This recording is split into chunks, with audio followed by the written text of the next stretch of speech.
Google maps, এখানে ঢুকে যাব। ঢোকার পরে আমি খুব সিম্পলি কাজটা করার জন্য এখানে এই অপশনে চাপবো। চাপার পরে এখান থেকে অফলাইন ম্যাপ নামে একটা অপশন পেয়ে যাবেন, এখানে চাপবেন।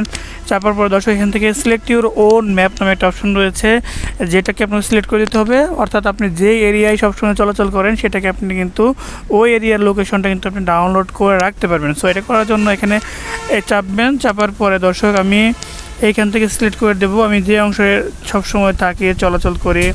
সো সেই এরিয়াটা কিন্তু আমি সিলেক্ট করে দেবো এবং আমি এটাকে ডাউনলোড করে রাখবো। সো দর্শক, চমৎকার একটা ফিচার, যদিও অনেকের এটা কাজে লাগবে।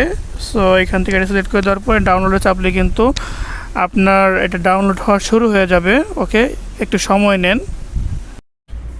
ওকে, এটা যখন ডাউনলোড করা হয়ে যাবে তখন কিন্তু এখানে আপনার ম্যাপটা চলে আসছে। ওকে, আপনি যদি এখন ওয়াইফাইটা অফ করে দেই, ওকে অফ করে দেওয়ার পর কিন্তু আমি ইচ্ছে করলে এই ম্যাপে ঢোকার পরে